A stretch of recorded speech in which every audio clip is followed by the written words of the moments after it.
Shalom, Bapak Ibu Saudara terkasih dalam Tuhan, kita bersyukur pada pagi hari yang indah ini, kita lebih awal memulai ibadah kita, jam 5 pagi kita ibadah, mesbah doa di pagi hari, jadi suasana tenang, sejuk, mungkin ada sedikit rada-rada ngantuk masih tetapi kita bersyukur boleh menikmati anugerah Tuhan. Bapak Ibu Saudara yang terkasih dalam Tuhan, kita melanjutkan pembacaan firman Tuhan dari Yesaya pasal 38. Kemarin kita sudah melihat kebenaran firman Tuhan, bagaimana ketika menghadapi kesesakan, Hizkia bersama umat pilihan Allah, umat Yehuda, merendahkan diri di hadapan Tuhan, datang ke bait Allah, dan mereka berdoa, dan Tuhan memberkati mereka. Tuhan menolong mereka sehingga kerajaan Asyur tidak menguasai mereka, tidak menjajah mereka, bahkan tidak berani atau tidak sampai masuk ke kota Yerusalem. Nah, bahkan kita lihat di situ kemarin bahwa Raja Asyur sendiri mati dibunuh oleh anaknya Jadi bagaimana pemeliharaan Tuhan luar biasa. Nah, selesai masalah yang satu, apakah bagi Hizkia semua sudah selesai? Kadang-kadang kita berpikir begini, wah puji Tuhan hari ini masalah saya selesai, maunya kita nggak ada masalah lagi. Tetapi itu tidak bisa terjadi. Nah, kita harus mempersiapkan karena selagi kita hidup ada saja persoalan, pergumulan yang harus kita hadapi. Hari lepas hari kita tidak lepas dari pergumulan itu. Nah, kali ini Hizkia juga mengalami masalah di dalam dirinya tentang kesehatannya. Di dalam Yesaya pasal 38, kita lihat ayat 1.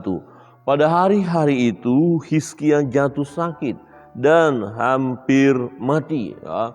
Hizkia jatuh sakit, yaitu Raja Yehuda ini, dan hampir mati. Artinya penyakitnya bukan hanya sekedar flu, sekedar batuk, sekedar sakit pinggang, bukan, sekedar kelelahan. Dan ini hampir mati, artinya serius.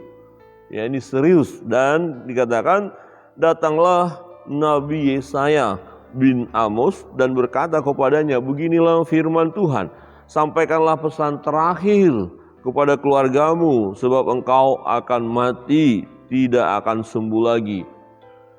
Saudara begini, kalau saudara lihat ada orang sakit, kemudian saudara datang mengunjungi dia, kemudian saudara berkata, misalnya yang sakit itu seorang bapak, bapak kasih dah pesan-pesan kepada anakmu, kepada istrimu, karena engkau akan mati. Kira-kira gimana perasaan orang yang sakit?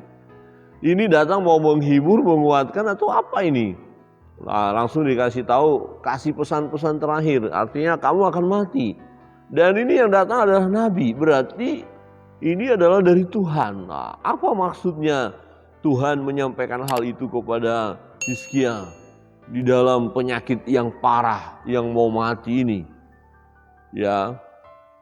Tentu bagi Hizkia ini sesuatu beban, sesuatu masalah yang memukul dia. Baru dia mengalami mujizat Tuhan, di mana Tuhan menolong, luput dari serangan kerajaan Asyur. Tapi kali ini untuk dirinya sendiri sedang mengalami sakit. Tetapi menarik di sini, Bapak Ibu Saudara yang terkasih dalam Tuhan, apa yang dilakukan oleh Hizkia? Nah, ini yang menjadi teladan bagi kita, ketika kita menghadapi masalah. Nah, bagian ini kita lihat untuk Hizkia adalah sakit, hampir mati. Nah, bagi kita mungkin persoalan kita bukan kesehatan, tapi persoalan-persoalan yang lain. Nah, apa yang harus kita lakukan? Kita lihat di ayat 2, ini yang dilakukan oleh Hizkia menjadi teladan bagi kita. Lalu Hizkia memalingkan mukanya ke arah dinding dan ia berdoa kepada Tuhan. Jadi berdoanya enggak hanya duduk berdoa Tuhan, tidak, tapi menghadapkan wajahnya ke dinding, ke tembok. Ada apa? Dia meratap. Ia berkata di ayat 3, Tuhan, ingatlah kiranya bahwa aku telah hidup di hadapan-Mu dengan setia dan dengan tulus hati. dan bahwa aku telah melakukan apa yang baik di matamu. Kemudian menangislah Hizkia dengan sangat. Jadi ini berdoa secara serius, sungguh-sungguh, sampai dia menghadapkan wajahnya ke tembok ya. Artinya apa? Wah Tuhan begitu ya. Jadi mengadu. Jadi wajah ditempelkan ke tembok, kemudian dia menangis, saudara. Menangis bukan cengeng, tapi ini serius berdoanya. Minta kesembuhan, minta pemulihan daripada Tuhan.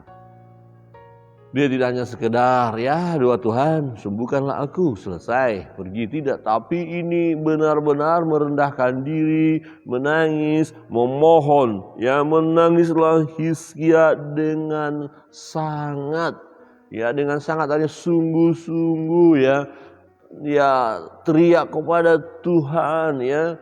Tuhan, aku kan sudah hidup benar di hadapan-Mu, aku lakukan yang baik, aku taat, aku setia. Kira-kira begitu. Kok usia ya masih ya belum terlalu tua ya, karena nanti akan ditambahkan usianya 15 tahun lagi. Ya Tuhan kok masih muda seperti ini, kok langsung ya selesai hidup ini gimana ya? Oh Tuhan, kira-kira gitu. Jadi dia ingat bahwa dia setia kepada Tuhan, dia lakukan yang baik. Ya, dia rindu supaya dia disembuhkan oleh Tuhan. Saudara yang terkasih dalam Tuhan, kalau kita bergumul atau menghadapi persoalan, menghadapi tantangan apapun itu, ya bisa saja masalah sakit penyakit ya, bisa saja masalah keluarga, ya, di dalam keluarga ada pergumulan kita, atau dalam masalah pekerjaan kita. Ya, usaha, bisnis yang mengalami kesulitan ya. Tantangan-tantangan yang lain, persoalan penuh rasanya numpuk ya. Ya rasanya di kepala ini sudah enggak siap menampung lagi. Nah, dalam kondisi seperti itu, ya teladan yang kita harus ikuti dari Hizkia adalah datang kepada Tuhan, berdoa dengan merendahkan diri di hadapan Allah dan memohon dengan sangat. Jadi Hizkia berdoa dengan menangis dengan sangat itu artinya sungguh-sungguh, serius, benar-benar ya. Dia minta sungguh-sungguh kepada Tuhan. Ya, jadi bukan doa asal-asalan ya. Maka dikatakan firman Tuhan, doa orang benar apabila dengan yakin didoakan besar kuasanya. Doa orang benar apabila dengan yakin didoakan, benar-benar dia percaya. Waktu kita bilang, Tuhan berkati aku dengan berkat-berkat yang berkelimpahan. Jadi berkat yang berkelimpahan akan mengalir dalam hidup kita. Tuhan berkati aku dengan kesembuhan Tuhan. Aku sembuh dalam nama Yesus, kan gitu. Berkati bisnisku Tuhan, usahaku, orang-orang yang mau menjatuhkan usahaku, bisnisku. Ya, lindungi aku dari mereka. Ya, lindungi aku dan luputkan aku dari persoalan yang berat ini. Dengan sangat. Jadi bukan udahlah Tuhan ya gimana ini ya mengeluh. Kemudian tidak datang kepada Tuhan, bagaimana?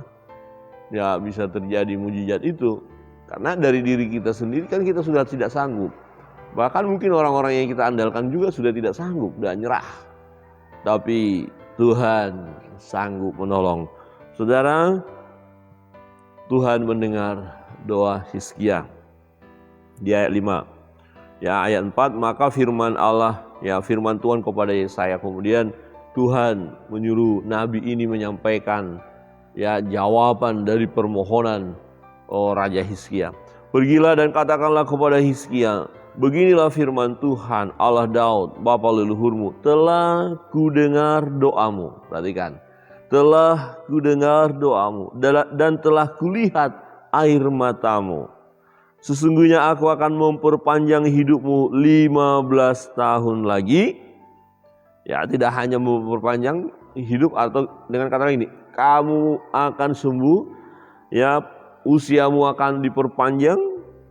Ya, dan yang menarik juga ayat 6, dan aku akan melepaskan engkau dan kota ini dari tangan Raja Asyur, dan aku akan memagari kota ini. ya memagari kota ini. Inilah yang akan menjadi tanda bagimu dari Tuhan bahwa Tuhan akan melakukan apa yang telah dijanjikannya. Tuhan akan melakukan apa yang dijanjikannya. Tuhan mendengar doa Hizkia. Tuhan melihat air mata daripada Hizkia. Bukan air mata buaya, bukan air mata karena cengeng, bukan. Ini air mata dengan sangat karena ada pergumulan. Ini air mata, ada air mata menangis di hadapan Tuhan dengan sikap merendahkan diri di hadapan Allah. Ini air mata adalah air mata yang serius datang kepada Tuhan, sungguh-sungguh memohon kepada Tuhan. Bukan cengeng ya. Ya, bukan cengeng. Ya, bukan. Ya. Bukan juga ya air mata kepura-puraan, bukan. Bukan air mata buaya, bukan ya. Tapi ini kesungguhan. Jadi kalau saudara, kita berdoa dengan sungguh-sungguh, memohon, dan ada sesuatu yang memang kita minta Allah mau kerjakan dalam hidup kita, dan kita tidak sanggup secara manusia. Nah, di situ salah satu ekspresi daripada ya kita waktu berdoa ya menangis. Ya, jadi kalau saudara berdoa mulai terhisak-hisak, wah Tuhan begini, menangis saudara, ya tidak apa-apa, jangan ya luapkan isi hati kita, persoalan kita ya, curahkan isi hati kita kepada Tuhan. Jadi dengan menangis sambil berdoa ya nggak masalah. Ya jangan, aduh kok saya nangis ya jadi saya cengeng, enggak, tapi ya serahkan semuanya kepada Tuhan. Saudara yang terkasih dalam Tuhan, ada tanda yang Tuhan berikan ya sebagai bukti bahwa Tuhan akan menepati janjinya. Ya, Tuhan akan menepati janji itu. Saudara yang terkasih dalam Tuhan, di ayat 8. Sesungguhnya bayang-bayang pada penunjuk matahari buatan Ahaz akan kubuat mundur ke belakang 10 tapak yang telah dijalaninya. Maka pada penunjuk matahari itu, matahari pun mundurlah ke belakang 10 tapak dari jarak yang telah dijalaninya. Nah, akhirnya waktu melihat tanda itu, wow, pasti terjadi. Jadi gini, kalau kita berdiri, kan matahari mulai apa? Dari timur ke barat. Jadi sudah mulai ke barat, berarti matahari, ya bayang-bayangan kita kan maju dia. Jadi kalau cepat maju, ya nggak ada masalah. Tapi ini mundur lagi ke belakang, berarti mataharinya kembali lagi kepada posisi tadi.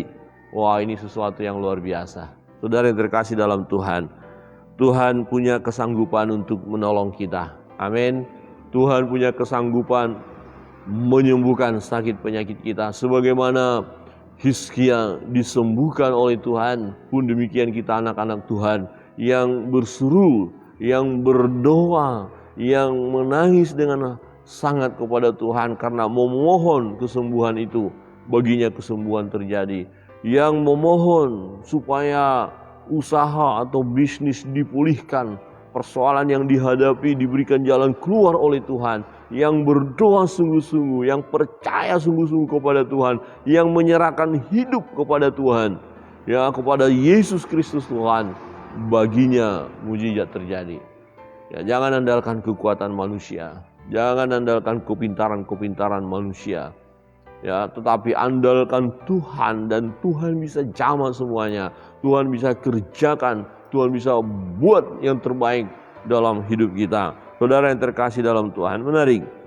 Ya, kita mau melihat bagaimana Raja Hizkia ini mengungkapkan isi hatinya kepada Tuhan ketika dia mengalami ya masalah sakit ini, kemudian dia disembuhkan. Di ayat 15 berkata begini, apakah yang akan kukatakan dan kuucapkan kepada Tuhan? Bukankah Dia yang telah melakukannya? Semua yang terjadi ini siapa yang lakukan? Tuhan. Nah, aku sama sekali tidak dapat tidur karena pahit pedihnya perasaanku. Ini ketika mengalami sakit itu ya, karena pahit pedihnya perasaanku. Ya Tuhan, karena inilah hatiku mengharapkan Engkau. Jadi dia mengungkapkan isi hatinya, berdoa kepada Tuhan. Ya, tenangkanlah rohku, buatlah aku sehat buatlah aku sembuh. Menarik ya, tenangkanlah rohku ya, supaya jangan gelisah kita gitu loh. Nah, orang yang sakit, yang menghadapi persoalan biasanya apa? Gelisah kan? Ya, gundah gulana, rasanya tidak tenang, ya tidak ada kebahagiaan. Dan kalau sudah tidak ada ketenangan, tidak ada kebahagiaan, ini kan akan memperberat masalah. Maka ada orang sakit, semakin dia gelisah, semakin dia akan sakit parah. Ya, itu sebabnya dikatakan bahwa firman Tuhan berkata apa? Hati yang gembira adalah obat yang manjur. Jadi waktu kita sakit, ya kita harus berjuang, kita bahagia, kita gembira. Ya, kita harus bergembira. Bersukacitalah senantiasa di dalam Tuhan. Ya, firman Tuhan katakan. Nah, karena hati yang gembira ini akan menolong untuk proses kesembuhan itu. Dan Tuhan akan mengerjakannya dalam hidup kita. Nah, ini yang disampaikan isi doa daripada Yesaya. Tenangkanlah rohku, buatlah aku sehat, buatlah aku sembuh. Sesungguhnya penderitaan yang pahit menjadi keselamatan bagiku. Engkaulah yang mencegah jiwaku dari lubang kebinasaan. Ya, jadi karena diperpanjang usia tadi, tidak masuk ke liang kubur kan. Ya, mencegah jiwaku dari lubang kebinasaan, sebab engkau telah melemparkan segala dosaku jauh dari hadapanmu. Sebab dunia orang mati tidak dapat mengucap syukur kepadamu. Dunia orang mati. Jadi seperti ini. Pemazmur juga pernah berkata, jangan biarkan aku di dalam jurang maut itu atau kematian. Sebab kalau aku mati, aku nggak bisa memuji engkau. Jadi hanya yang hidup bisa memuji Tuhan. Jadi kalau kita hidup tidak memuji Tuhan, ya biarlah yang segala yang bernapas memuji Tuhan. Nah, kita masih bernapas tidak memuji Tuhan, ini kan sesuatu yang rugi sekali dalam hidup kita. Ya, sebab kalau dunia orang mati tidak bisa lagi memuji Tuhan. Nah, ini yang dikatakan oleh Yesaya. Sebab dunia orang mati tidak dapat mengucap syukur kepadamu, dan maut tidak dapat memuji-muji engkau. Orang-orang yang turun ke liang kubur tidak menanti-nanti akan kesetiaan. Tidak perlu lagi kalau udah mati. Nah, itu sebabnya Hizkia ini berdoa minta supaya dia sembuh. Tujuannya apa? Supaya bisa lagi memuji Tuhan. Supaya dia tetap mengagungkan Tuhan, bersyukur kepada Tuhan. Supaya dia terus boleh bersyukur, mengucap syukur, memuji-muji Tuhan, beribadah kepada Allah. Jadi kita yang hidup, yang diberikan oleh Tuhan kesempatan untuk hidup ini, jangan lupa beribadah kepada Tuhan. Pujilah Dia, agungkan namanya, masyurkan namanya. Ya, saudara yang terkasih dalam Tuhan, di ayat 19 berkata begini, tetapi hanyalah orang yang hidup, dialah yang mengucap syukur kepadamu. Seperti aku pada hari ini, seorang bapa memberitahukan kesetiaanmu kepada anak-anaknya. Tuhan telah datang menyelamatkan aku. Kami hendak main kecapi seumur hidup kami di rumah Tuhan. Saudara, kami mau main kecapi, kami mau memuji Tuhan, kami mau menggunakan alat-alat musik untuk memuji Tuhan di rumah Tuhan. Saudara, mari ketika kita bergumul, apakah itu karena sakit penyakit ataukah masalah usaha yang sedang bermasalah, ya pergumulan bisnis kita, keuangan kita yang sudah mulai jatuh bebas, ya sudah nggak punya modal lagi, atau pekerjaan kita sudah di PHK dan sampai sekarang mencari pekerjaan belum dapat. Berdoa kepada Tuhan, menangis di hadapan Tuhan, berseru kepada Allah, dan Allah mendengar doa kita. Allah melihat air mata kita. Doa yang kita panjatkan secara serius, ya sungguh-sungguh. Doa orang benar apabila dengan yakin didoakan besar kuasanya. Dan ketika kita sudah mengalami mujizat Tuhan, jangan lupa ada maksud Tuhan supaya kita semakin merendahkan diri di hadapannya, supaya kita semakin memuji Dia, supaya kita setia, dan terlebih jangan lupa datang ke bait-Nya yang kudus, memuji menyembah Dia. Saudara, jangan pada saat sakit kita begitu ingat akan Tuhan, berdoa. Setelah sembuh kita lupa kepada Tuhan. Jangan kita lakukan hal itu. Tetapi biarlah selagi kita hidup, selama kita hidup, dan seterus dalam hidup kita mau memuji Tuhan. kita mau menyembah Dia, kita mau bersyukur kepadanya, kita mau beribadah kepada Allah yang hidup. Kiranya Tuhan Yesus memberkati kita.